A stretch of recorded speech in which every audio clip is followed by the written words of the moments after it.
What's up, and welcome back to One on One. Along with Tyler Hugh, I'm Colin Loughran, and we're pleased to be joined by the Vice President of PBR Strategic Communications and the author of the new book, Love and Try, Stories of Gratitude and Grit in Professional Bull Riding, Andrew Giangola. Andrew, thank you so much for coming on the show. How are you doing today, my friend? Thanks for having me. I love the log on page with Keating Hall. It brings me back to my Fordham days. We love Keating Hall, and you are a Fordham alum yourself. With that, I'm wondering right off the bat, how did you first form an interest in bull riding, given it's not exactly a New York staple? Well, I like to say I ride a subway, not a horse. So I'm probably the most unlikely person to be involved in promoting professional bull riders and running the communications program. The opening really came to me through being part of Endeavor, which is a global sports media entertainment fashion company. And when Endeavor acquired PBR in 2015, I'd been on the IMG College side of the business and was asked if I'd be interested in working with bull riders. Went to my first event, slipped in a little bull excrement about 30 seconds in and nearly tore my groin. But aside from that, it was an awesome experience, and took me about 5 minutes to fall in love with the sports. What these cowboys do is just incredible. It's a rough and tumble, dangerous sport. The cowboys aren't often perceived as athletes. A lot of people think that they're like the guy at the circus shot out of a cannon, or a stunt man, or something like that. But they're a legitimate athlete, staying on a 150-pound cowboy, staying on a 2,000-pound bull bred to buck. So I was just struck by the athleticism, the toughness, and said, yeah, I raised my hand and said, I'm in. I want to do this. That's unbelievable. First of all, 5 minutes in, you almost tear your groin, slipping on bull excrement. I mean, it's only up from there, really. That's pretty funny. It is on the first page of my book. You got to lead with the BS, right? Of course. Speaking of your book, in terms of your book, Love and Try, Stories of Gratitude and Grit in Professional Bull Riding, what can readers really expect, and will it give a novice more of an appreciation for bull riding? I hope so. First off, love and try. Love is the passion for what you do. It's what makes the sport so special. It's your passion for the sport, the community, the land, and God's animals on it. And then try is, as two-time world champion JB Mooney said, our real life Marlboro man, try is holding on to that bull rope until your head hits the ground. And that's sort of an element that's not only in PBR, but when you look at success in anything in life, it really is all about try.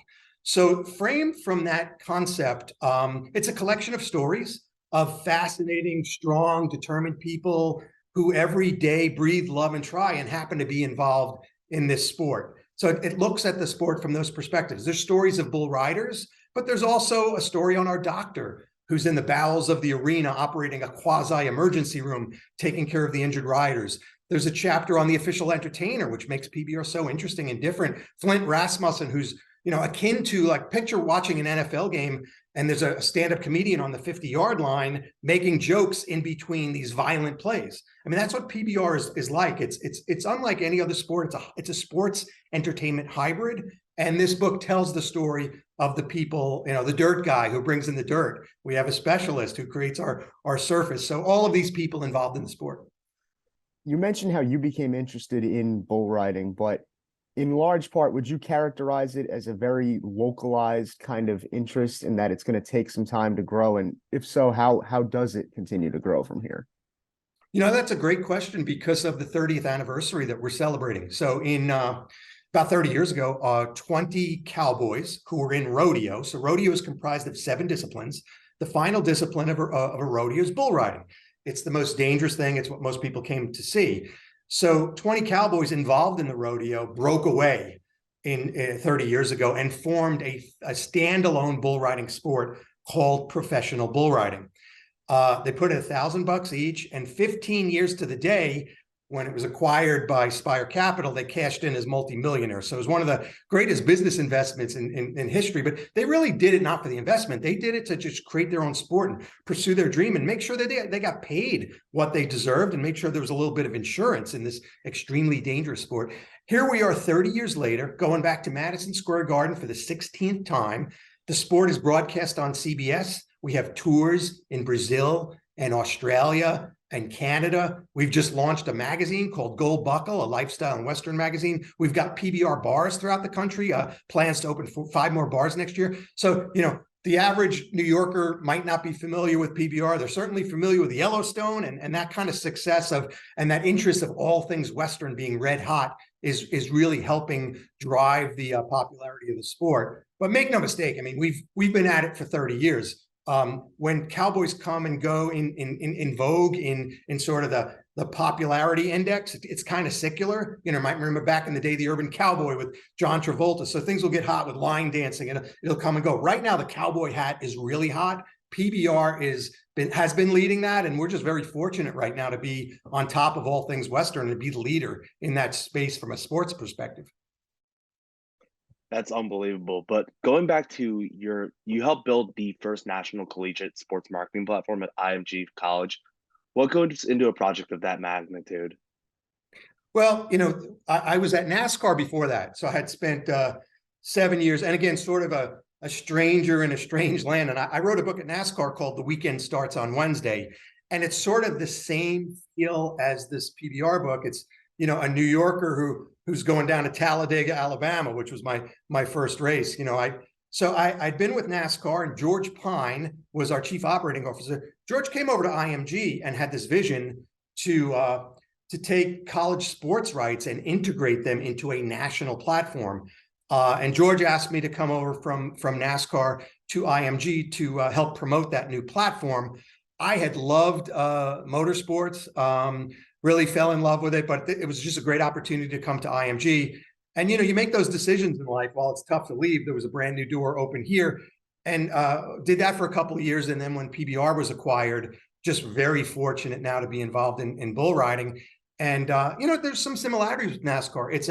It's an all-star event every weekend. It's the best athletes in the sport. Here we go to Madison Square Garden. It's the top 35 bull riders in the world against the rankest bulls. It's a touring event, so there's not necessarily home teams. You travel market to market and are selling the sport on various levels. You're selling it as a spectacle. You're selling it as a real sport. You're selling, like, just as we try to get media to understand how the bull riders are athletes. It was the same when I was back at NASCAR. I mean, they've certainly advanced where I think everybody now agrees that a race car driver is an athlete. We'd like to get there with PBR, and I think we're making some good inroads on that.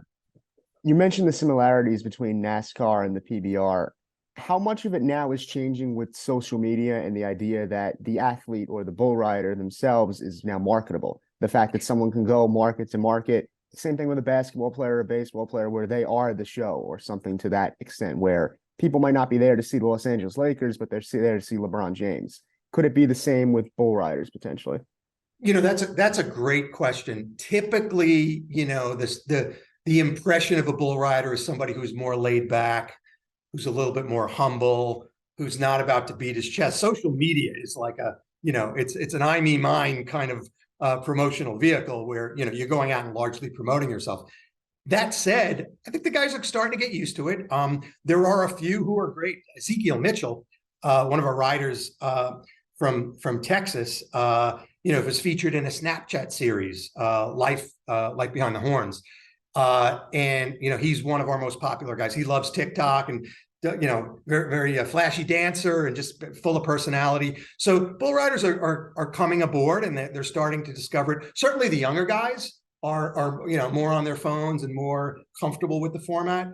We've had pretty good success across Instagram, Facebook, TikTok, Snapchat, and among all sports, I think we, at one point, I don't know if it's still number one, but we're certainly up there in terms of the most fan engagement and the stickiest platform. These 8-second bursts of mayhem, these bull rides are perfect for short attention spans and for social media. And then behind that, again, there's the danger element. You've got these cowboys who just represent these values of grit and toughness. And, a lot of them come from the middle of the country, which people are more curious about that. And here they're getting on these bulls, which is, beyond a lot of people's belief once you start to understand it and see what they're doing. And there's a lot of appeal to all of that on social media. I mean, that's unbelievable. You mentioned how social media, the 8-second bursts, and obviously you mentioned how this generation has like a shorter attention span. they like to pretty much specialize within these shorter attention spans and shorter bursts of energy, these videos. What do you think will take that to the next level? Obviously, right now you did mention that PBR is or was the number one like most fan engaged sport. What do you think will take it to the next level amongst more of a national perspective? Yeah, it's a good question. Social is part of it.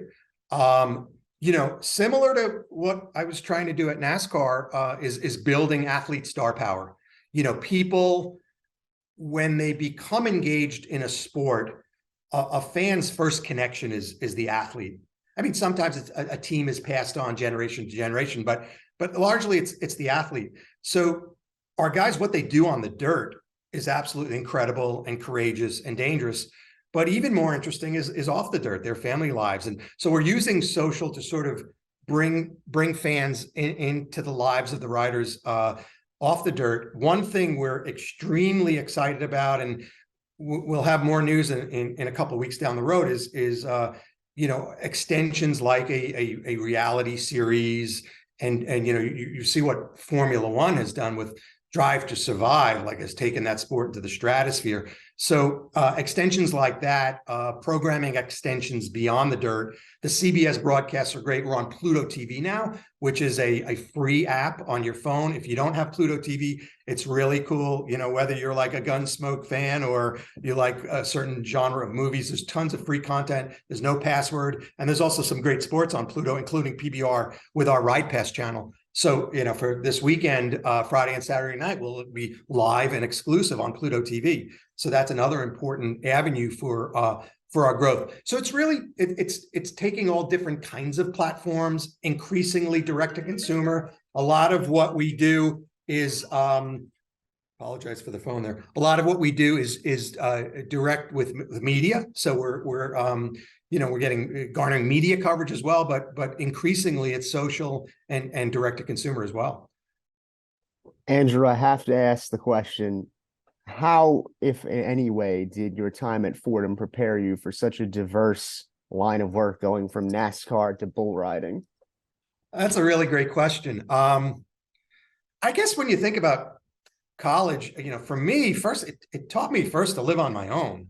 For the first time, mom's not making the money getting the meatballs, and I'm doing my own laundry, and I'm living on my own and feeding myself and take care of myself. So it was important, I think, in independence, gaining some independence. You'd get that anywhere, I think. For Fordham, for me, obviously the relationships, the people there, that, lifelong friends you build, and I'm still in close touch with many of them. On the academic side, I think the Jesuit liberal arts education taught me to be conscious and to respect history and to be curious. That's an important part of a liberal arts education. It teaches you to ask questions. And when I look back at my career, I've been just so fortunate to be involved with great companies like Pepsi-Cola, Simon & Schuster in publishing, McKinsey & Company in the consulting space, NASCAR, and PBR.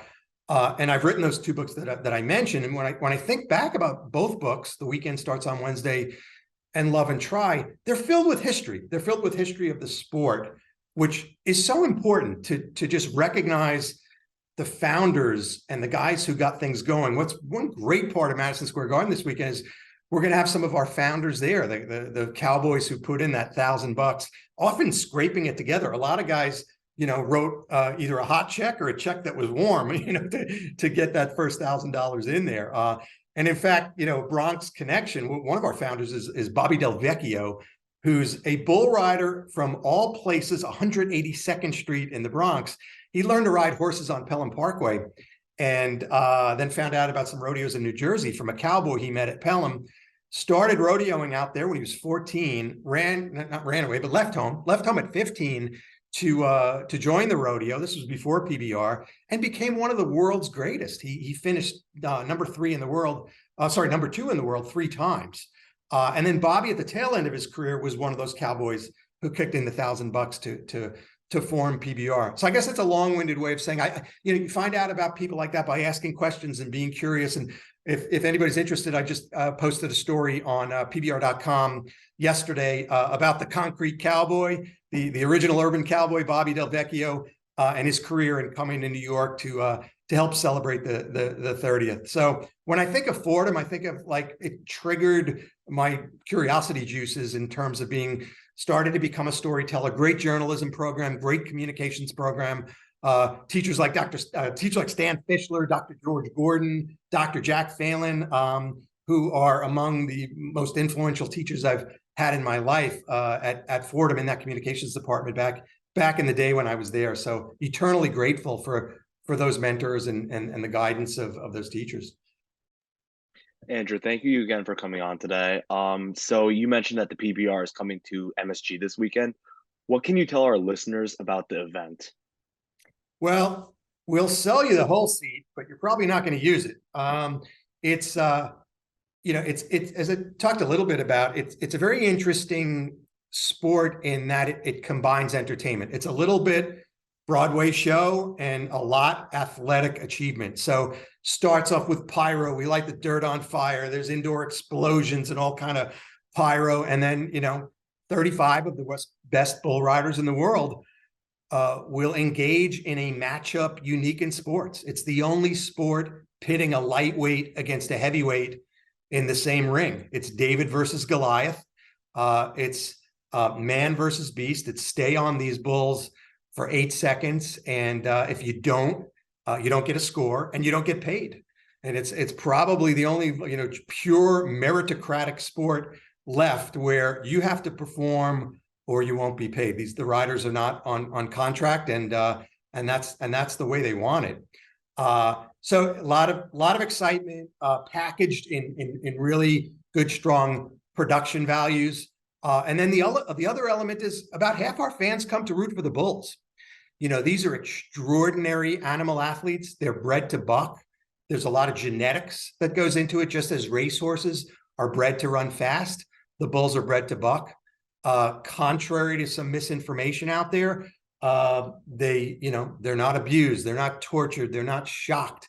The testicles are not tied up. These are animal athletes bred to do a job. They love what they're doing. They are treated like kings, and then they go off to stud and live a long life on a ranch. So the bulls are a big part of our equation, and the best in the business will be here. They'll run 5 levels up to Madison Square Garden. This is one of our most unique venues in that the arena level is on the 5th floor. So we do the running of the bulls. They'll head up the ramp, and then they'll match up with the riders and be involved in the most exciting 8 seconds in sports. Andrew, thank you so much for taking some time out of your day and joining us. We're going to let you go now. Everyone, be sure to check out his new book, Love and Try, Stories of Gratitude and Grit in Professional Bull Riding. One-on-One will be right back.